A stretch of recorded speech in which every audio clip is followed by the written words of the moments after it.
ನಂಬರಲ್ಲೇ ಆಗಿದೆ sir. Police ಸ್ಟೇಷನ್ಗೆ ಹೋದಾಗ ದೂರು ತಗೊಂಡಿದೆ ಅವರು. ಮಹಿಳಾ ಆಯೋಗಕ್ಕೆ ಹೋಗಿ ಎರಡೆರಡು ಬಾರಿ ಈಗ ದೂರು ದಾಖಲಾಗಿದೆ. ಎರಡೆರಡು ಬಾರಿ ಅರಬತ್ತಲೆ ಮಾಡಿದ್ದಾರೆ ಒಂದೇ ಮಹಿಳೆಗೆ ಬೆಳಗಾವಿಯಲ್ಲಿ. ಮತ್ತೆ ಪೊಲೀಸರು ಸರ್ಕಾರ ಗಮನಕ್ಕಿದೆಯಾ ಸರ್? ಯಾಕೆ ನೋಡಿ ದಾಖಲು ಮಾಡಲ್ಲ? ಮಾಡ್ತಾ ಇದ್ದಾರೆ, ದಾಖಲು ಮಾಡ್ತಾರೆ, ಕೇಸಸ್ ದಾಖಲು ಮಾಡದೆ ಏನಿಲ್ಲ. ಆದರೆ ಏನಾಗ್ತದೆ ಅಂತ ಹೇಳಿದರೆ ಇದು ಆಗಿದ ಮೇಲೆ ಗೊತ್ತಾಗುತ್ತೆ. ರಾತ್ರಿ ಹೊತ್ತು ಅಥವಾ ಯಾವುದೇ ಸಂದರ್ಭದಲ್ಲಿ ಯಾರೂ ಊಹೆ ಮಾಡೋಕ್ಕಾಗೋದಿಲ್ಲ, ಗೆಸ್ ಮಾಡೋಕ್ಕಾಗೋದಿಲ್ಲ. ಒಂದು ವೇಳೆ ಎಚ್ಚರಿಕೆ ವಹಿಸಬೇಕು, ನಿಜ, ನಾನು ಅದನ್ನು ಒಪ್ತೇನೆ. ಆದರೆ ಒಂದು ವೇಳೆ ಘಟನೆ ಆದಾಗ ಏನು ಕ್ರಮ ಮಾಡಬೇಕು ತಕ್ಷಣ ಮಾಡಬೇಕು. ಅದನ್ನು ನಾವು ಬೆಳಗಾಂ ಇನ್ಸಿಡೆಂಟ್ ಆದಮೇಲೆ ನಾವು ಭಾಳ ಕಟ್ಟುನಿಟ್ಟಿನ ಎಚ್ಚರಿಕೆಯನ್ನು ಕೂಡ ಕೊಟ್ಟಿದ್ದೇನೆ ನಾನು ಬೆಳಗಾಮು ಡಿವಿಷನ್ಗೆ, ಬೆಳಗಾಮು ರೇಂಜ್ನಲ್ಲಿ ಯಾವುದೂ ಈ ಥರದ್ದು ಆಗಬಾರ್ದು ಅಂತೇಳಿ. ಅದಕ್ಕೇನು ಕ್ರಮ ಮಾಡಬೇಕು ಮಾಡ್ತೀವಿ. ಬೆಳಗಾವಿಯಲ್ಲಿ ಸರ್ ಕೂದಲು ಕತ್ತರಿಸಿದ್ದಾರೆ, ಬಟ್ಟೆ ಹಿಡಿದು ಹಾಕಿದ್ದಾರೆ, ಆಕೆ ಸಾಕ್ಷ್ಯ ಜೊತೆ ಹೋದ್ರೂ ಕೂಡ ಪೊಲೀಸರು ರಿಜಿಸ್ಟರ್ ಮಾಡಲಿಲ್ಲ ಕೇಸ್ನ ಅಂತ. ಅದನ್ನು ವಿಚಾರ ಮಾಡ್ತೀನಿ ನಾನು ಅಂತ, ಅದನ್ನೇನು ಖಂಡಿತವಾಗಿ ವಿಚಾರ ಮಾಡ್ತೀನಿ. ಅದಕ್ಕೇನು ಕಟ್ಟುನಿಟ್ಟಿನ ಕ್ರಮ ತಗೋಬೇಕು ತಗೊಳ್ತೀವಿ.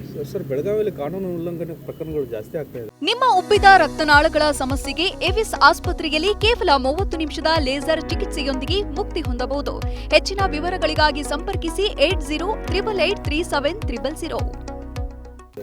ಆ ರೀತಿ ಏನಿಲ್ಲ. ಬೆಳಗಾಮು ಅಥವಾ ಇನ್ನೊಂದು ಅಂತೇಳಿ ಇಡೀ ರಾಜ್ಯದಲ್ಲಿ ನಾವು ತಾವು ಇವತ್ತು ಗಮನಿಸಿರ್ಬೋದು, ಹೆಚ್ಚು ಕೇಸಸ್ ರಿಜಿಸ್ಟರ್ ಆಗಿದೆ ಅಂಥೇಳಿ ತಾವೇ ಇವತ್ತು ಪ್ರಕಟಣೆ ಮಾಡಿದ್ದೀರ. 46,000ದಿಂದ ಅದು 60,000ವರೆಗೂ ಹೋಗಿದೆ. ಯಾಕಾಗಿದೆ ಅದು ಅನ್ನೋದನ್ನು ನಾವು ವಿಶ್ಲೇಷಣೆ ಮಾಡಿ ಕೊಟ್ಟಿದ್ದೇವೆ.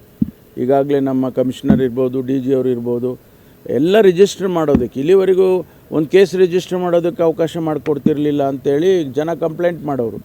ಈಗ ನಾವು ಸೈಬರ್ ಕೇಸ್ ಇರ್ಬೋದು ಅಥವಾ ಬೇರೆ ಬೇರೆ ಕೇಸ್ಗಳಲ್ಲಿ ರಿಜಿಸ್ಟರ್ ಮಾಡೋದಕ್ಕೆ ಮುಕ್ತ ಅವಕಾಶ ಕೊಟ್ಟಿದ್ದೇವೆ. ಅದಕ್ಕೆ ಕೇಸಸ್ ಜಾಸ್ತಿ ಆಗಿದೆ. ಅದನ್ನು ನಾವು ಕಾನೂನು ವ್ಯವಸ್ಥೆನೇ ಸರಿ ಇಲ್ಲ ಅದು ಅಂತ ಹೇಳೋಕ್ಕೆ ಬರೋದಿಲ್ಲ.